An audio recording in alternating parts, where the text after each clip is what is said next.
बिस्मिल्लाहिर्रहमानिर्रहीम। अस्सलाम वालेकुम। आप देख रहे हैं चौथा सुतून। मैं हूं जव्वाद फैज़ी। रमज़ानुल मुबारक बहुत बहुत मुबारक हो। अल्लाह ताला रहमतें नाज़िल करे, बरकतें नाज़िल करे, करम करे, एहसान करे और हमें इस काबिल बनाए कि हम उसके इस एहसान, उसके करम, उसकी बरकत के हामिल ठहर सकें। या अय्युहल्लज़ीना आमनू कुतिबा अलैकुमुस्सियाम कमा कुतिबा अलल्लज़ीना मिन क़ब्लिकुम लअल्लकुम तत्तक़ून। मुत्तकी परहेज़गार बन जाओ, इसीलिए तुमसे पहलों पे भी फ़र्ज़ किए गए थे। इय्याका नअबुदु व इय्याका नस्तईन, ये तक़वे से ही हम लेते हैं कि हाँ तेरी ही इबादत करते हैं और तुझ ही से मदद मांगते हैं।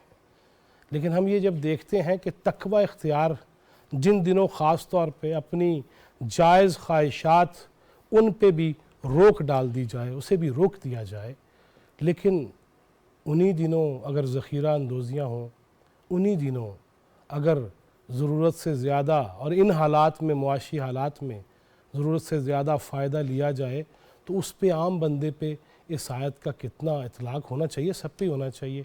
और जूँ हम इसको लेके आगे बढ़ते चले जाएँ, मीडिया पर्सन्स हों, सहाफ़ी हों, चौथा सुतून हो, जहाँ ये आजकल कहा जा रहा है कि तमाम तर जो सुतून है उनको अपना असल किरदार अदा करना होगा ताकि इस रियासत को मुस्तहकम अंदाज में आगे लेके जा सकें। और फिर अहले सियासत, पार्लियामेंटेरियंस या दीगर इदारे, वो अदलिया हो, वो जज हो, वो जर्नैल हो, वो कोई भी हो, सबको तक़वा इख्तियार करना होगा। वगरना ये लिख के लगाने से इन्नल्लाह मअस साबिरीन सवाब शायद होता ही हो, लेकिन अमल से असल मामला होगा। इसी पे बात करेंगे कि इलेक्शन की एक तारीख़ आई 30 अप्रैल की, KPK के हवाले से, फिर पंजाब के हवाले से, और उसके बाद फिर वो शेड्यूल वापस ले लिया गया। उस पर बड़ी बहस चल रही है। कहा जा रहा है कि PTI supreme court of Pakistan जाएगी, पहले भी अदालतों में जा रहे हैं, बेशक जिस तरह भी वो घूंघट में ही जा रहे हैं, लेकिन जा रहे हैं। अल्लाह ताला उन्हें भी महफूज रखे किसी भी नुकसान से, जनाब खान साहब को। लेकिन इस मुल्क में क्या ये नहीं चाहिए था कि तमाम तर मिल मिला के आइनी रास्ते पे चलें? अदालतों में हम चले जाते हैं और फिर उसके बाद अदालतों में जाते हुए जो हम करते हैं, इसी पे बात करेंगे। और एक ख़ास तौर पे मैंने जिस शख्सियत को स्टूडियोज़ में ज़हमत दी है, दरीना रफ़ीक़ कार हैं, सीनियर मोस्ट जर्नलिस्ट हैं और अदालती अमूर के माहिर हैं, मंजे हुए। लेकिन इनके हवाले से एक मैंने ट्वीट देखा कि कहा जा रहा है कि जो लोअर कोर्ट्स के रिपोर्टर हैं ना, उनको मैनेज करने के लिए अब्दुल क़य्यूम सिद्दीकी साहब के पास कोई ठेका है और ये 50-50 लाख एक रिपोर्टर को दे रहे हैं। अब्दुल क़य्यूम सिद्दीकी साहब मैनू तो वो 25 लाख दे दे। ये क्या कहानी है? कहानी ये है कि ये जो पाकिस्तान तहरीक इंसाफ का मीडिया, सोशल मीडिया सेल है, उसके इंचार्ज हैं कोई अज़हर मिशवानी साहब। अच्छा, जिनकी वो गिरफ्तारी का मामला भी शायद जी हाँ, वो अपना जो है अभी जो पाकिस्तान तहरीक इंसाफ वाले कह रहे हैं कि जी वो मिसिंग है कल से। तो उन्होंने ये ट्वीट किया और ये ट्वीट असल में हुआ ये कि हसनात मलिक हैं, हमारे दोस्त हैं, साथ सुप्रीम कोर्ट कवर करते हैं। उन्होंने जो ये ये जो इलेक्शन वाला मामला था, इसके ऊपर जो अज़ खुद नोटिस था, उसकी इंटरप्रिटेशन में, क्योंकि एक जो जज साहिबान हैं, दो जस्टिस मंसूर अली शाह और जस्टिस जमाल मंदोखेल, उनका जो डाइसेंटिंग नहीं, क्योंकि ये भी एक बड़ी है बहस बात है कि आया वो मेन है या नहीं है, क्योंकि पहले 7 जज साहिबान में से 2 अपनी राय दे चुके थे इस अज़ खुद नोटिस को मुस्तरद करने के हवाले से, वो नहीं बैठे थे। फिर 5 जज साहिबान बैठे, 2 ने रिक्यूज़ किया था, तो फिर उसके बाद 2-3 वाला और 3-2 वाला। ठीक, अगर उस रेशो को देखा जाए तो 4 जज साहिबान ने अज़ खुद नोटिस जो है वो मुस्तरद किया, और अगर उसकी रेशो देखी जाए 4 की तो उसमें यही आता है कि उन जज साहिबान ने ये कहा कि ये जो मामलात हैं ये पार्लियामेंट तय करे। तो उसके ऊपर जो है, उस ट्वीट के ऊपर ये मिशवानी साहब जो है, अज़हर मिशवानी साहब, उन्होंने कहा कि जी अब्दुल क़य्यूम सिद्दीकी जो है, क़य्यूम सिद्दीकी को ये PDM की तरफ से कहा गया है कि वो इस किस्म का बयानिया बनाने के लिए अच्छा कोर्ट रिपोर्टर्स को जो है वो 50-50 लाख रुपए पर पर्सन जो है वो तकसीम कितने दिए अभी तक? तो इतने खाली आती है ये तो आपको पीडीएम से पूछना चाहिए ना कि 50 लाख रुपए पर पर्सन अगर देखा जाए तो 43 रिपोर्टर हैं सुप्रीम कोर्ट के और हाई कोर्ट्स के, अगर मिला लिए जाए उतनी तो वैसे 100 के करीब रिपोर्टर्स बन जाते हैं, तो 50-50 लाख तो कम से कम 20-25 करोड़ रुपया तो बन ही जाता है। देने वाले के हाथों ज्यादा ही होते होंगे तो वो मेरे पास तो देने वाला हाथ लेने वाले से अफजल है तो अच्छा। ये इस किस्म का जो सही। उनका है प्रोपेगेंडा है कि जब भी कोई अच्छा बात करे और तो उसमें उसको गाली दो, उस पर लफाफे का इल्ज़ाम लगाओ, उस पर पैसे का इल्ज़ाम लगाओ, उसकी करैक्टर असैसिनेशन करो, तो ये जो है तरीका वारदात है। चलो वैसे रमज़ान में ये रुक उनके नहीं जाना सोशल चाहिए, मीडिया का। रमज़ान में तो रुक जाना चाहिए कि नहीं, वैसे क्या ख्याल है? चले एक राय दे देते हैं। ये रुकना वैसे तो भी नहीं वैसे ही करनी चाहिए। चाहिए, देखें, ये तो होना वैसे ही ही नहीं नहीं करनी चाहिए। जवाद फैजी साहब जिनको जो हैप्चुअल हैं, जो हर मर्तबा जिनकी क़यादत ही जो है पूरे का पूरा उसकी जो बयानिया है वो झूठ के ऊपर मबनी है, कभी साइफर पे, कभी कत्ल कर दिया जाएगा, कभी कुछ मतलब, तो ये सारी ऊपर से ही चलती है ना, ये ट्रिकल डाउन करती है, एक माइंड सेट है। वो पहले अमेरिका ने साजिश की, अब वो अमेरिका ने की, फर्म भी फिर उन्होंने इस्टेब्लिशमेंट के ऊपर पाकिस्तान के इल्ज़ाम लगाया। पहले का इम्पोर्टेड हुकूमत है, फिर का साजी यहाँ से एक्सपोर्ट हुई है कि इस्टेब्लिशमेंट ने जो है वो उधर हुसैन नकवी को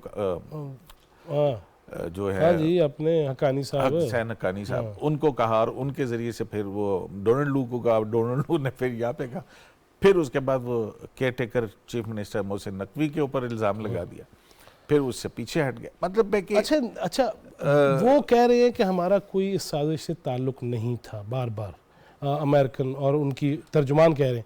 अब जो खान साहब के हक में गुफ्तगू हो रही है, ये मुदाखलत नहीं है? देखें, कहने को तो जो वैसे ये ज़्यादातर जो है वो आपने देखा कि उसके बाद के गुलामी कबूल नहीं, हम कोई गुलाम है जो कहोगे मान लेंगे, अमेरिका की गुलामी नामंजूर, और कितनी बड़ी वो सारा कुछ था। लेकिन फिर उसके बाद हमने देखा कि पहले भी एक लॉबिंग फर्म जो है वो हायर की गई वहाँ पे, फिर उसके बाद दूसरी एक और लॉबिंग फर्म जो है अमेरिका में हायर की गई। मुझे ये भी बताइए, सोशल मीडिया, आप भी हैं उस पर, हम सारे हैं और हम बड़े कामयाब उन शख्सियात में से हैं, लेकिन सोशल मीडिया पे कोई हद लागू नहीं होती। वो कोई डॉक्टर का नाम बरतानिया से चलता है, साउथ अफ्रीका से पकड़े जा रहे हैं अकाउंट्स, और हद तो ये है कि ज़मान पार्क से जो असला पकड़ा गया वो गैर लाइसेंसी है। इस किस्म की चीज़ें जब आती हैं और इदारों पे यूँ पड़ जाना उनको, इसके ख़िलाफ़ एक्शन तो शुरू हो गया है, फिर हम ये कहेंगे कि नहीं जी आज़ादी इज़हार राय पे ये हमला हो गया है और आज़ादी सहाफ़त में हमला हो गया। जवाद फैज़ साहब, ज़ाहिर है कि I will be the last person जो आज़ादी इज़हार के ऊपर कदगन को बर्दाश्त करेगा या उसको एडवोकेट करेगा।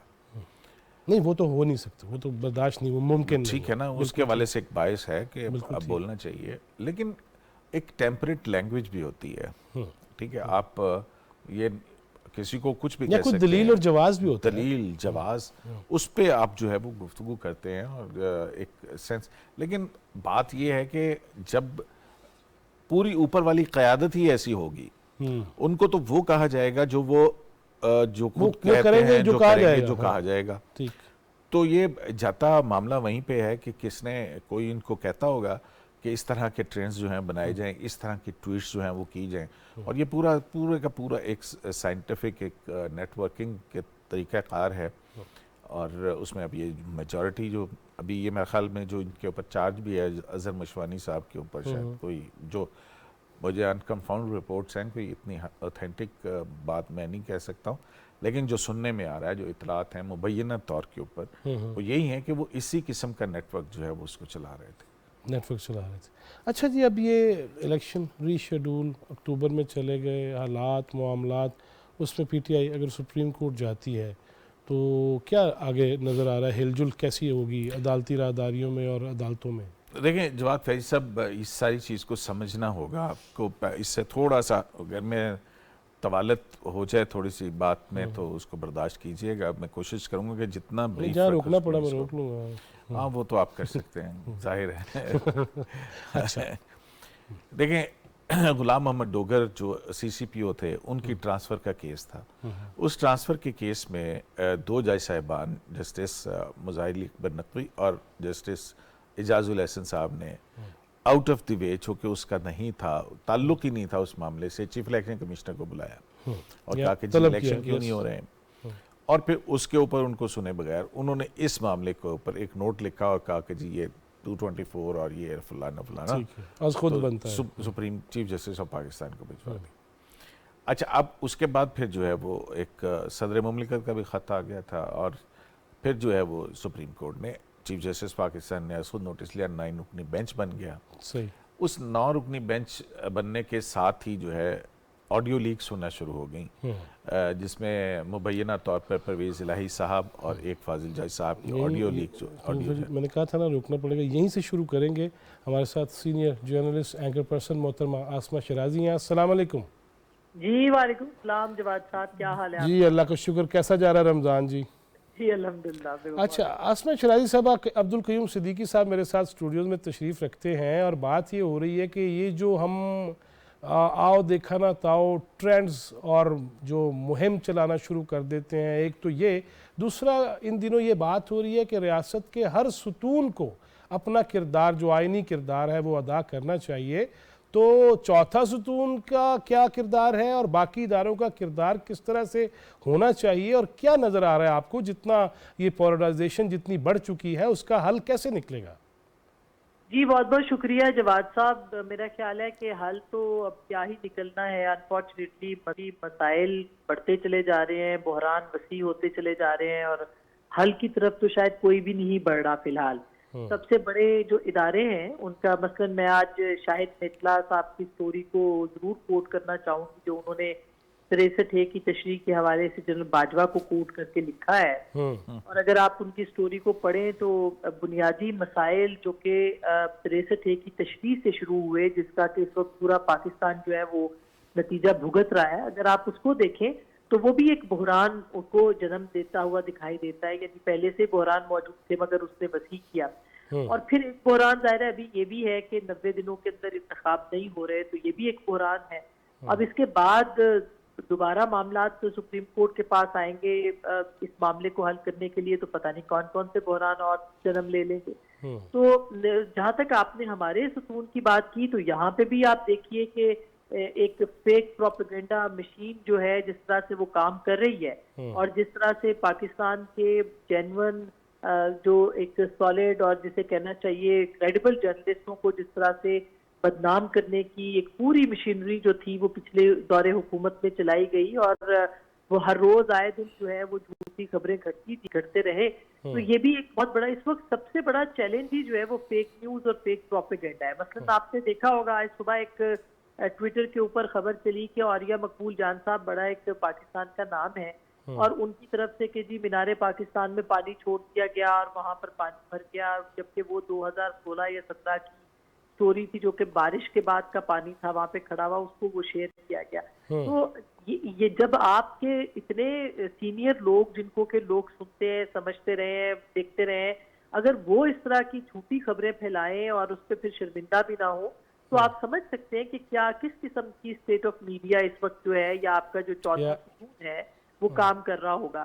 तो बहुत से चैलेंजेस हैं जिससे निपटना चाहिए, और हर इदारे को अपने अंदर, मेरा ख्याल है, कम से कम तदबीर का अमल जो है उसका आगाज करना चाहिए। हमारे इदारे के अंदर यानी हमारे मीडिया में जो झूठे जर्नलिस्ट हैं, जो सियासी कारकुन, सहाफियों का लबादा ओढ़ के बैठे हैं, हमें उन सबको भी देखना चाहिए। और जो आमिल सहाफी हैं, जो प्रैक्टिकली जो सहाफी हैं, जो खबर के रोजगार को अपना रोजगार समझते हैं, उनको अगर आप देखें तो उनको आगे आना चाहिए, और जब भी ये मुकाबला हो सकेगा फेक न्यूज का भी और बाकी चीजों का। सही। आसमा साहब, जिस तरह आपने भी फरमाया ये कि आमिल सहाफ़ी, तो फिर जो आमिल सहाफ़ियों की तंजीमें हैं वो भी ऐसा कोई एक्शन होता है तो वो भी सड़क पे आ जाती हैं जी कि सहाफ़ियों पे हाथ डाल लिया और आज़ादी सहाफ़त ख़तरे में पड़ गई है। थोड़ा सा इसका भी ज़रा जायज़ा फरमाइएगा। और दूसरा, अब्दुल कयूम सिद्दीकी साहब बैठे हैं तो मैंने आगाज़ ही यहाँ से किया कि एक ट्वीट मैंने देखा कि कयूम साहब को, जो अदालती रिपोर्टर हैं, उनको 50-50 लाख देने का कोई ठेका दिया PDM ने। तो मैंने आते ही पूछा कि मेरे पैसे कितने ने, तो बाकियों के भी मांग लूँ इनसे, आप भी जरा इस पे भी जरा रोशनी डालिएगा। बस ये देखिए ना, ये अलमिया है। अब कुयूम सिद्दीकी साहब एक बड़े सीनियर और मोतबर सहाफ़ी हैं, और इसी तरह से बाकी किस पे इल्जामात नहीं लगाए। असल में देखिए, जो अनफॉर्चुनेटली एक मखसूस सियासी जमात जब से वजूद में आई है, उनका सिर्फ और सिर्फ वतीरा एक ही है कि आप जो क्रेडिबल लोग हैं उनको डिस्क्रेडिट करें, धूल इतनी उड़ाएं कि आप जो है वो दूसरों के चेहरों, सबके चेहरे जो हैं वो मैले हो जाएं और कोई साफ चेहरा नजर ना आए। और इसके साथ साथ जो वो खुद कर रहे होते हैं वो उसी वक्त में लम्हा मौजूद में दूसरे पे इल्जाम भी लगा रहे होते हैं। ये बहुत पुराना मैं कहती रही हूँ, मगर ये बात बिल्कुल, यानी जो वो कह रहे होते हैं दूसरे के बारे में, वही इल्जाम दूसरे पे लगा भी रहे होते हैं। तो इससे कोई फर्क नहीं पड़ता। जो लोग जिनको समझते हैं कि वो सच कहते हैं, लिखते हैं, बोलते हैं, उनकी सच्चाई की ये सबसे बड़ी अलामत है कि उनके खिलाफ प्रोपेगेंडाज और फेक स्टोरीज और मुहिम जो है वो चलती है। तो अलबत्ता ये ज़रूर है कि अगर इस तरह की मुहिम चलाएंगे तो हम जैसे सहाफ़ियों को अदालतों में जाना चाहिए, इन लोगों को चैलेंज करना चाहिए हर प्लेटफॉर्म के ऊपर कि आइए आप साबित कीजिए कि कहाँ किस जो है वो बहुत शुक्रिया आपका आसमा शराजी साहबा, इस वादे के साथ कि आप स्टूडियो में तशरीफ लाएंगे और तफसीली बात होगी। बहुत शुक्रिया, थैंक यू आसमा। हाँ जी, वो कह रहे हैं कि जाना चाहिए, हर एक को अदालत का रुख इख्तियार करना चाहिए, लेकिन मुझे कितना टाइम लगेगा इंसाफ मिलते हुए। आप ये देख लीजिए कि जो इस वक्त मौजूदा प्राइम मिनिस्टर ऑफ पाकिस्तान है शहबाज शरीफ, इन पे 2000 जब ये पनामा चल रहा था तो इमरान खान साहब ने एक पब्लिक गैदरिंग के अंदर इल्ज़ाम लगाया था कितने अरब रुपए की मुझे ऑफ़र की गई है। तो उस पे अब ये मेरा ख्याल में 2015 से ऑनवर्ड, अब 5-6 साल हो गया, 15 16 16 ऑनवर्ड 6-7 साल। तो इन्होंने एक डेफमेशन का केस फाइल किया था और उसमें 4 साल तक इमरान खान साहब पेश नहीं हुए। फिर उनका हक के दिफा जो है वो अदालत ने ख़त्म किया, फिर हाई कोर्ट ने ख़त्म किया, फिर सुप्रीम कोर्ट ने ख़त्म कर दिया। तो अब ये देख लीजिए, प्राइम मिनिस्टर ऑफ पाकिस्तान है और दूसरी तरफ ये सूरत हाल है कि उस केस का अभी तक कुछ नहीं हुआ। इमरान खान साहब ने इफ्तिखार मोहम्मद चौधरी साहब चीफ जस्टिस थे उस वक्त, उनके ऊपर इल्ज़ाम तराशी की थी और फिर जो है उन्होंने भी एक डेफमेशन का सूट फाइल किया। अब देख लें 2013 ऑनवर्ड अब कितने साल हो गए, 10 साल हो गए, तो उनके फैसले नहीं हुए। वो कहते हैं ना, जस्टिस डिलेड जस्टिस डिनाइड, और इसीलिए जो है वो अदालतों के ऊपर से अवाम का एतमाद जो है वो उठता चला जा रहा है। अभी आज ही एक बात हो रही थी, एक केस है जो पता नहीं कितने साल से चल रहा है और तीसरी मरतबा रिमांड हुआ है वो वहाँ पे। तो जो है वो जाहिर है हमारा निज़ाम अदल जो है वो कोई इतना आइडियल नहीं है कि जिसकी बुनियाद के ऊपर क्या करना क्या पड़ेगा, वही है वो सारे सुतून की बात है, तो तथहीर का अमल करना ही चाहिए। अदलिया को अदलिया ही ठीक कर सकती है, ये मेरा बड़ा कैंडिड ओपिनियन है इस पे। अदलिया को अदलिया ठीक कर सकती है और कोई नहीं कर सकता। वो जुडिशरी के अंदर अपॉइंटमेंट से लेके और फिर फैसलों तक बुनियादी चीज़ है कि जुडिशल अपॉइंटमेंट्स किस तरह से होती हैं, उसको देखने की ज़रूरत है कि किस किस्म का स्टफ़ जो है वो हमारे इस इदारे में आएगा और फिर उसके साथ ही क्वालिटी और क्वालिटेटिव। अभी जिस तरह आसमा शराजी कह रही थी कि अब सुप्रीम कोर्ट में सारा जाएगा तो फिर सारा ही निज़ाम अदल ख़राब नहीं है, लेकिन बहरहाल एक ऐसी चीज़ है कि 22 लाख मुकदमात ज़ेर इल्तवा हैं, 50 लाख से ज़्यादा सुप्रीम कोर्ट में। आपको मज़ीद बहरान नज़र आ रहे हैं खुदा न खास्ता? बिल्कुल, ये बात बिल्कुल ठीक है कि और से और आगे से आगे चलती चली जाएंगी चीज़ें, क्योंकि अभी फिर और बहुत सारी चीज़ें होनी है। अब जैसे इलेक्शन 8 अक्टूबर को हो गया, उससे पहले भी कई कॉन्स्टिट्यूशनल ऑफिसेज या उसके अंदर तब्दीलियाँ होनी है।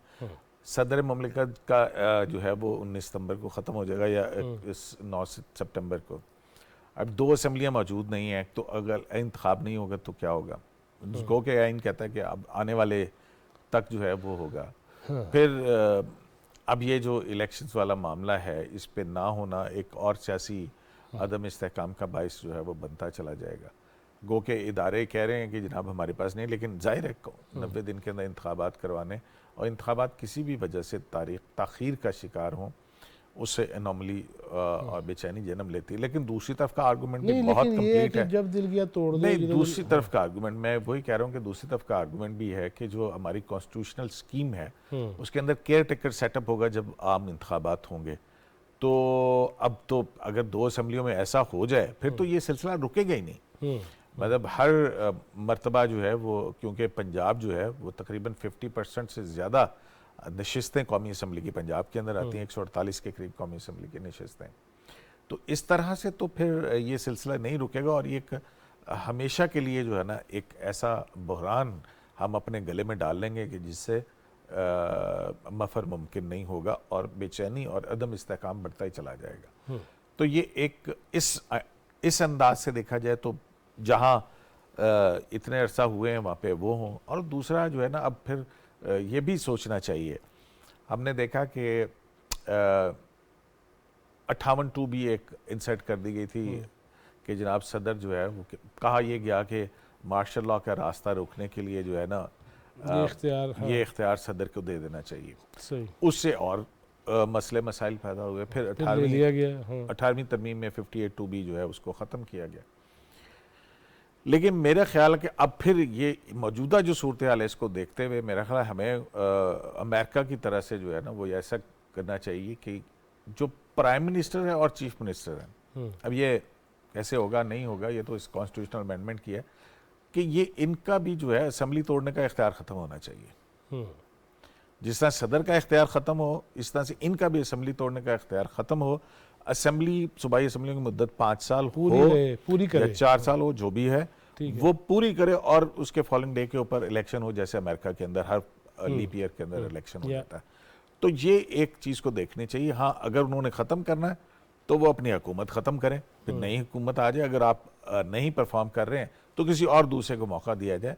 लेकिन पब्लिक एक्सचेकर के ऊपर जो है आप ये खिलवाड़ जो है ये बंद होना चाहिए, ये खिलवाड़। अच्छा क्यों सिद्दीकी साहब ये बताएं, ये जो केसेस थे जिसकी वजह से ये पूरा हमने मुजाहरा नज़ारा और अफसोसनाक दिलखराश चीज़ें देखी इस्लामाबाद में, लाहौर में, इन केसेस के हवाले से आगे चल के क्या देख रहे हैं? देखें अभी तो ये ज़ाहिर है मुकदमात बनते चले जा रहे हैं। अब एग्जेक्टिव मुकदमात बनाती है, यहीं से टूटेगा। इजाज़त दीजिएगा, यहीं से जवाब लेंगे। हमारे साथ सीनियर जर्नलिस्ट जनाब अफसार आलम हैं। अस्सलाम वालेकुम। वालेकुम अस्सलाम। अफसार आलम साहब, अब्दुल क़य्यूम सिद्दीकी साहब स्टूडियो में तशरीफ़ रखते हैं और गुफ्तगू ये हो रही है, इससे पहले आसमा शहराजी साहबा से बात हुई कि आजकल आप भी, मैं सुन रहा था आपको भी मुख्तलिफ प्रोग्राम्स में, कि तमाम तर जितने भी सुतून हैं, हम अगर हैं टेढ़ा मेढ़ा सही, अद्धा ही सही, बैठा ही सही, लेकिन तमाम सुतून किस तरह और क्या क्या किरदार अदा करेंगे मुल्की बका में, इस्तेहकाम में, और ख़ास तौर पे हमारे सुतून का क्या फ़र्ज़ है अफसार साहब? हमारा सुकून तो कोई है नहीं, सुकून है ये तो आप समझें कि पपेट है मुख्तलिफ सुतूनों के हाथ में जो इसको इस्तेमाल करते हैं और फिर उसका नुकसान होता है। लेकिन जो सुतून है दूसरे जिनका आपने जिक्र किया, 3 जो ट्रेडिशनल सुतून है वो उनके सामने हाथ बांध की गुजारिश ही कर सकता हूँ कि अपने अपने दायरे इख्तियार में रहें, वरना ये छाती गिर पड़े। क्योंकि अगर वो अपनी जगह पे हिल के दूसरों के पेरिफेरी में जाके कोनियां मारेंगे तो फिर जाहिर है उनका वो, अब जो उन्होंने अपनी जगह पे छत पे जहाँ से बोझ उठाया हुआ है वो नहीं उठा पाएंगे। सिंपल ये तो एक सिविल इंजीनियरिंग की बात है। लेकिन अनफॉर्चुनेटली हमारे यहाँ सुतून जो हैं उनको आदत है, खासतौर पर दो सुतूनों को एग्जेक्टिव जिसका हिस्सा मिलिट्री है और सिविल ब्यूरोक्रेसी है और जुडिशरी के, वो पार्लियामेंट को हर वक्त कोनियां मारते रहते हैं, दिक्कत देते रहते हैं, गिरा भी देते हैं और वज़ीर आज़म को घर भी भेज देते हैं। लेकिन आज तक आपने सुना कभी किसी वज़ीर आज़म ने किसी आर्मी चीफ को घर भिजवाया हो या किसी चीफ जस्टिस को घर भिजवाया हो? अगर भिजवाया भी हो तो उसके बाद क्या हुआ वो एक अलग कहानी है। तो यहाँ पे तो हर चीफ जस्टिस से एक आध वज़ीर आज़म खा जाता है। ये प्रॉब्लम है हमारे यहाँ और ये प्रॉब्लम तभी सॉल्व होगा जब तीनों सुकून जो हैं वो सिंसेरिटी के साथ, आइन में दी गई रूह के साथ अपने अपने दायरा कार में रहेंगे। लेकिन इसमें दूसरी तरफ मैं पार्लियामेंट से भी मेरी ये शिकायत है और गुजारिश भी कि अपने आप को, अपनी रीढ़ की हड्डी को मजबूत करें। जो आपका काम आइन में दिया हुआ है इसको करें। हर वक्त यही करते रहते हैं, रिटायर्ड करनैल है कि इनको आग लगा लेता है सबको।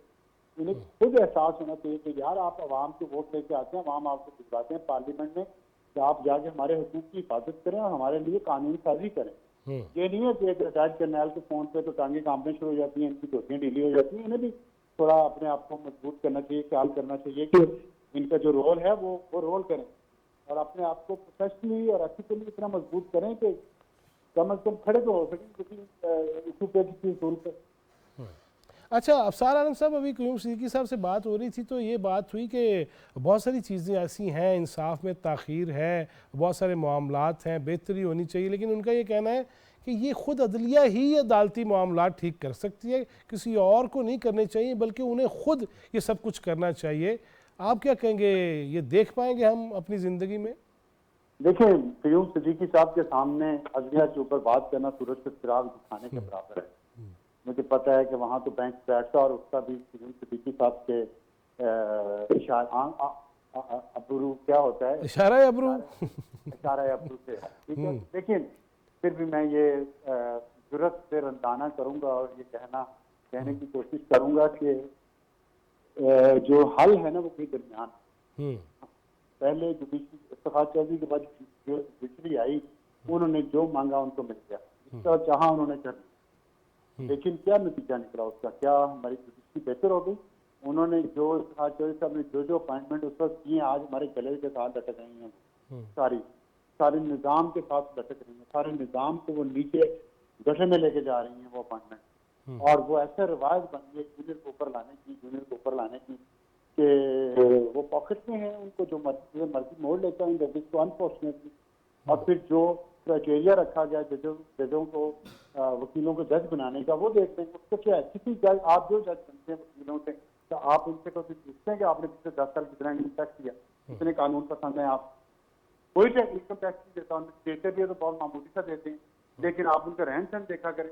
और फिर वो जज बन जाते हैं, फिर वो दूसरों के टैक्स के मामला को के बारे में फैसला करते हैं। ये जो है ना, ये कॉल ऑफ फेल में तादाद, एक तो अपॉइंटमेंट में फिर उनकी अकाउंटेबिलिटी नहीं है, जैसे उसकी करना चाहें तो होती नहीं है। अब जाके वहाँ पे सुप्रीम जुडिशल काउंसिल में पड़े रहते हैं। पार्लियामेंट की ओवरसाइट को भी चाहिए जुडिशरी पे, डेफिनेटली। ये बिल्कुल नहीं, अपने आप को हल करना होता तो कितने चीफ जस्टिस आए हैं 2007 से लेकर अब तक, क्यों नहीं कर लिया? क्यों खलूस नहीं दिखाया इन्होंने? क्यों उन्होंने अपनी ट्रांसपेरेंसी नहीं दिखाई, अकाउंटेबिलिटी क्यों नहीं दिखाई? ये तो अफसार साहब हर शोबा में, हर शोबा। अफसार साहब ने ये कहा था कि हर इदारे को अपने अपने रोल में जाके तो वो करना चाहिए। एक दूसरे के होंगे तो फिर कौन या मारेंगे तो फिर ये सारी सूरत हाल होती है। अब देखिए, लेकिन parliament is supreme, parliament is sovereign, judiciary is not sovereign. लेकिन वही उसी पार्लियामेंट का आइन है ना, जिसके अंदर ट्राइकॉटमी और पावर का असूल है, वो ये उसी आइन की हम बात करें ना। उसी आइन के अंदर जो है वो जुडिशरी को जो है वो ये एक इंडिपेंडेंस दी गई है ना। नहीं, ये कोई इंडिपेंडेंस नहीं है कि आपका एहतसाब ही नहीं होगा, आप ऑडिट नहीं करवाएंगे। ये कौन सा एहतसाब का तरीका का 209 में दिया हुआ है ना। तो क्या हुआ, कितनों का हुआ है? अदरवाइज अगर आप जुडिशरी को जो है वो एग्जेक्टिव के अंगूठे के नीचे अगर दे देंगे तो फिर आप किस किस्म का?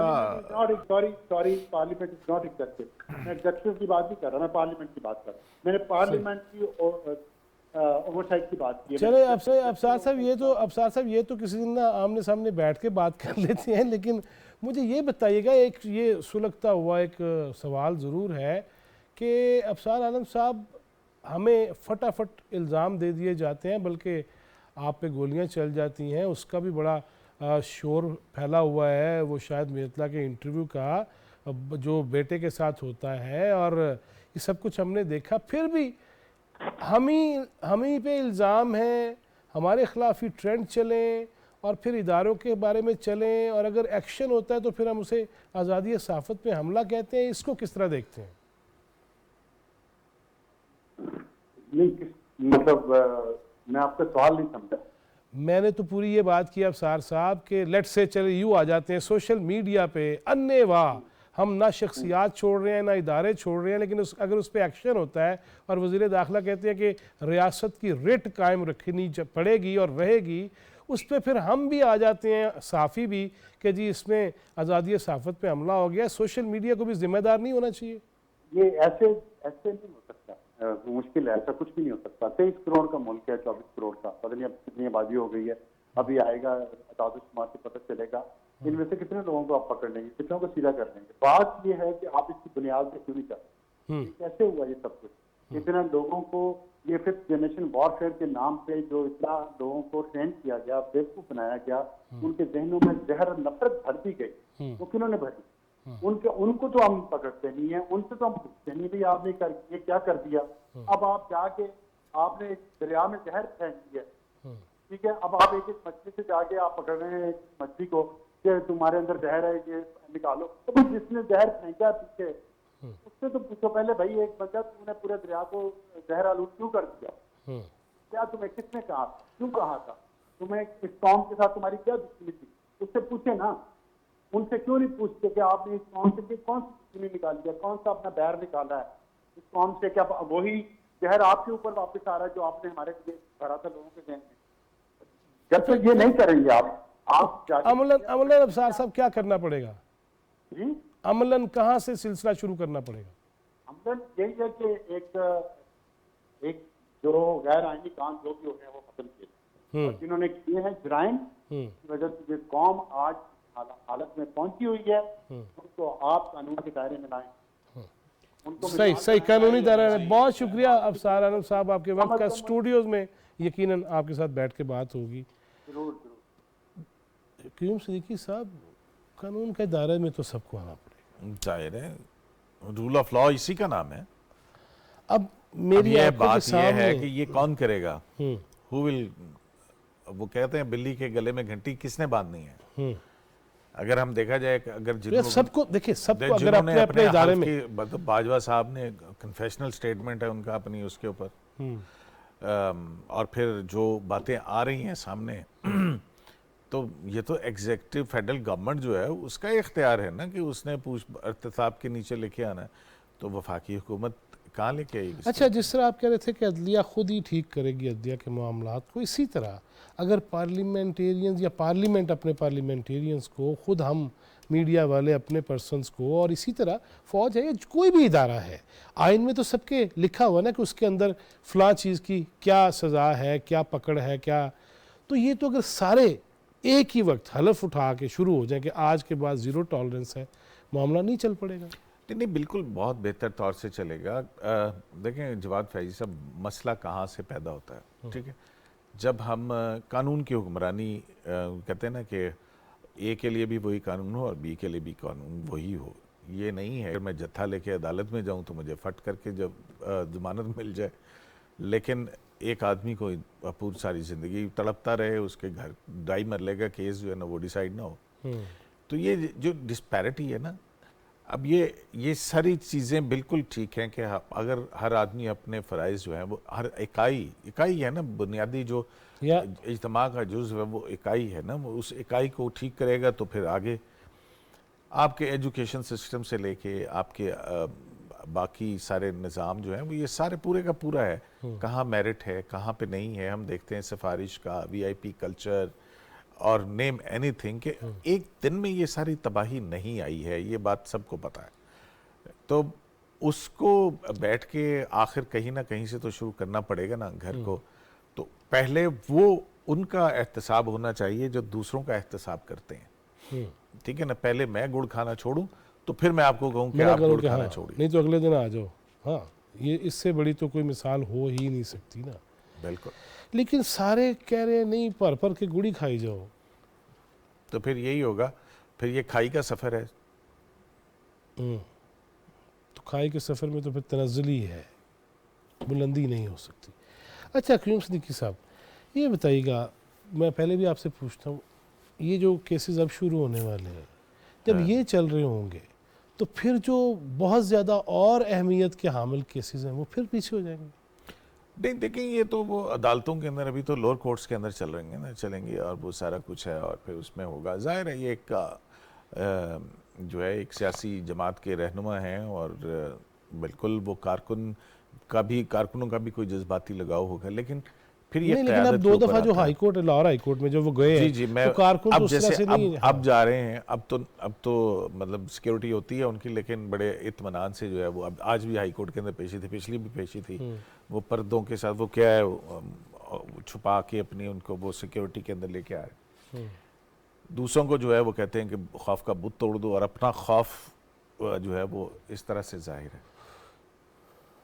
तो ये क़यादत को चाहिए। देखिए, पहली बात यह है कि एक पॉलिटिकल डायलॉग, एक ग्रैंड डायलॉग जो है वो तमाम सियासी जमातों को बैठना चाहिए, बैठ के देखना चाहिए कि ये इस मुल्क के साथ अगर हमने जो कुछ कर दिया है, अगर हम बस उसको वहाँ तक रहने दें और आगे जो है वो एक समझदारी और मुफाहमत से बैठ के मसाइल को हल करें, ज़ाती दुश्मनियाँ नहीं। देखें, सियासत को नफ़रत में, इंतकाम में और दुश्मनी में तब्दील और करना फैलाने में, और साथ और फैला तो दिया फैलाना, जाए। तो ये फाशिज्म कहलाता है, ये सियासत नहीं है। सही। और तो उसको ठंडा करने के लिए आपको जो है मिल बैठना होगा, बैठें और फिर उसके बाद कि भी हमने कैसे इस मुल्क को आगे लेके जाना है। और मेरा ख्याल है कि पार्लियामेंट ही वो ऐसी जगह है जहाँ पे बैठें, सब मिलकर बैठें, और अगर कोई ग्रैंड डायलॉग होता है और उसके ऊपर जो है वो चलें तो मामला ठीक होंगे। लेकिन मुझे नज़र नहीं आते। क्यों? क्यों? क्योंकि जिस नहज पे लेके जाया जा चुका है वहां पे मामला एगी नहीं। कब्रें दो हैं, और क्या एक कब्र है और दो लाशें, वैसी सूरत हाल आ चुकी भी है। लेकिन इस वही तो बात है कि अगर इसी नहज पे ही चलना है तो फिर तो मल्ले मल्ले में फिर ये काम शुरू हो जाएगा। देखें, कहीं ना कहीं अपने आप को पीछे लेके जाना होगा, सबको पीछे लेके जाना होगा, और वहां बैठ के देखिए, मुल्क को देखना है ना, मुल्क को नहीं देखेंगे असल बात तो ही सारी यही है, बात असल ही है। बात ही यही है। इंतखाबात 3 महीने नहीं 4 महीने बाद हो जाए, या उससे पहले हो जाए, 6 महीने नहीं 2 साल। चलो जी, तो ये जो है ना वो उसकी तरफ जाना पड़ेगा, आइन और कानून की तरफ रुजू करेंगे तो मामला ठीक तरह से हल सही होंगे। हमारे साथ सबक सेक्रेटरी इलेक्शन कमीशन जनाब कमर दिलशाद हैं। अस्सलाम वालेकुम कमर साहब।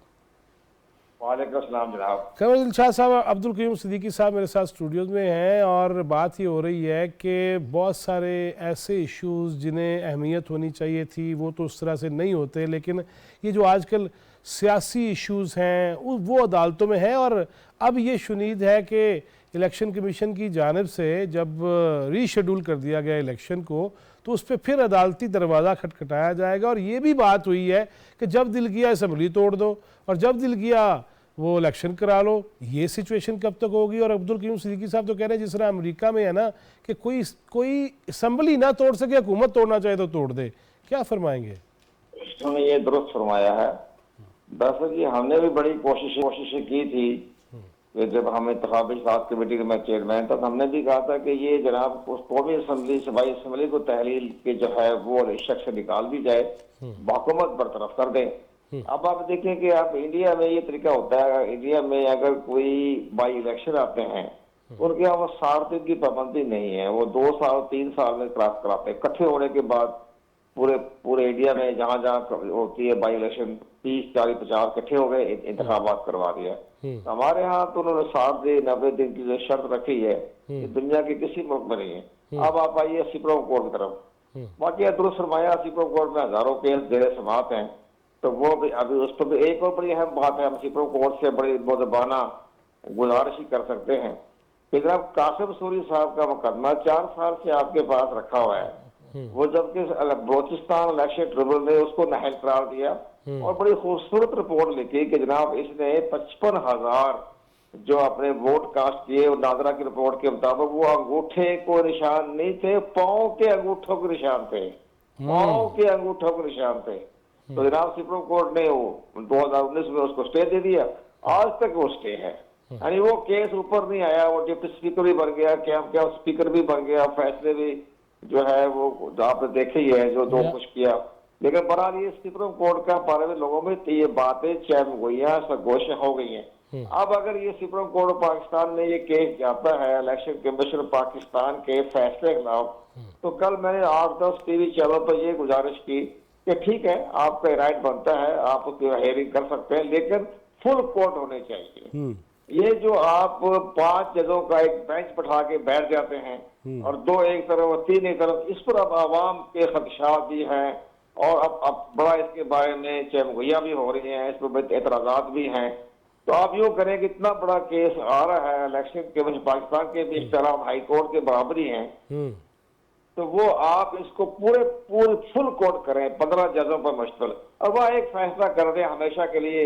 बेशक आप इलेक्शन पाकिस्तान का फैसला कदम करार दे दें, आपका राइट बनता है, आपका हक बनता है, लेकिन 15 रुकनी 15 जज हैं हाई कोर्ट सुप्रीम कोर्ट में इस वक्त, तो वो जनाब सिद्दीकी साहब को पता ही है 15 जज हैं, तो फुल कोर्ट बनाए और फैसला कर दे इसके बारे में। ठीक है, आपका जो भी फैसला होगा तमाम इदारों को तो तस्लीम करना पड़ेगा, लेकिन आप 5 जजों पर 3 जजों पर इस तरह का जो होता है सही। कंवर दिलशाद साहब, अभी जो ये रीशेड्यूल का अगर पीटीआई की जानिब से कहा गया हम सुप्रीम कोर्ट जाते हैं, तो क्या नज़र आता है आपको, क्या दलाइल, क्या जवाज़, क्या क्या हो सकता है?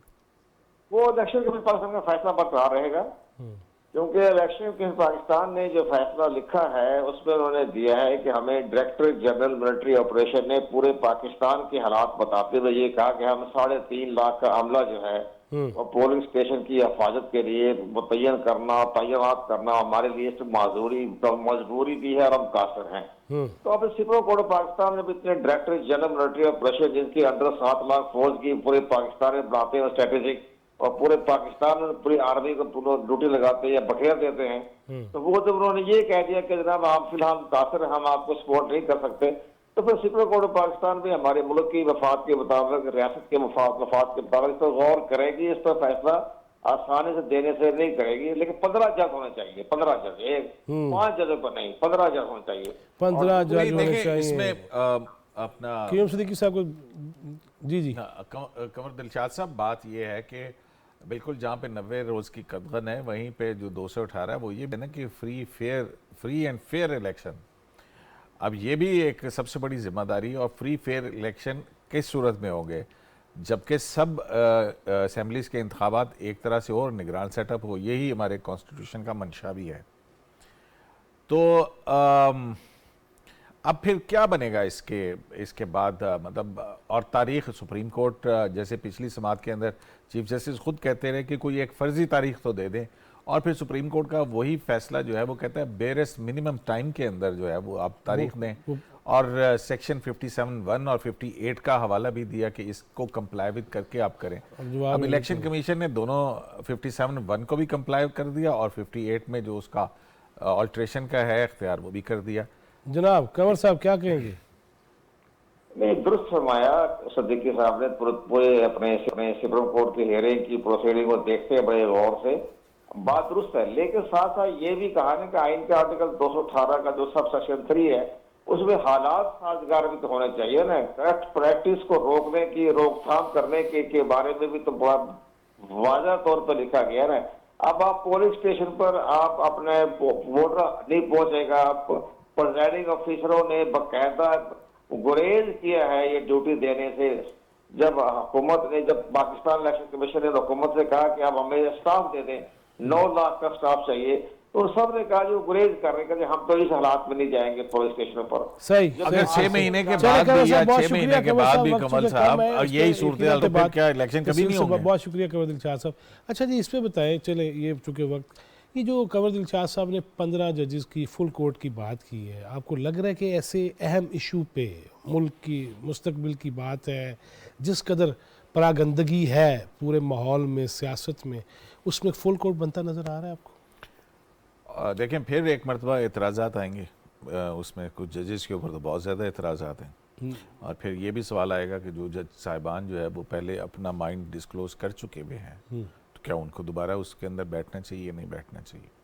तो ये सवालात रहेंगे। अब ये किस और तरफ जाता है, किधर जाएगा, ये देखने वाली बात है। ज़ाहिर है बड़ा कॉम्प्लिकेटेड इशू है, क्योंकि क्राइसिस दर क्राइसिस मेरा ख्याल है कि हमें फोर्सी करना चाहिए, और क्राइसिस मेरा अपना ज़ाती ख्याल यही है कि ये जो 8 अक्टूबर के इलेक्शन है, इस डेट के ऊपर स्टिक करके पॉलिटिकल डायलॉग के जरिए पॉलिटिकल पार्टीज को पार्लियामेंट से ये खाल काल निकाल के के लिए, लेके आना काल चाहिए, के लिए। जुडिशरी को इससे अलग ही रखे।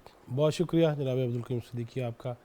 अल्लाह करे रास्ता निकल आए, रास्ता है, बतौर मुसलमान भी है, शरीयत है, कुरान पाक है, उसको तर्जमे के साथ भी पढ़ लेना ताकि पता भी चले करना की है। और रास्ता आईनी भी है, कानून का है, हर एक को उसके ताबे रहना होगा, वगरना मुआशरे फिर रहते नहीं हैं। अल्लाह ताला हमारे हाल पे रहम करे और हमें इस मुल्क से मोहब्बत और एक दूसरे में आसानियाँ तकसीम करने वाला बनाए। जवाद फैज़ी चौथा सुतून टीम को इजाज़त दीजिए। अल्लाह निगहबान।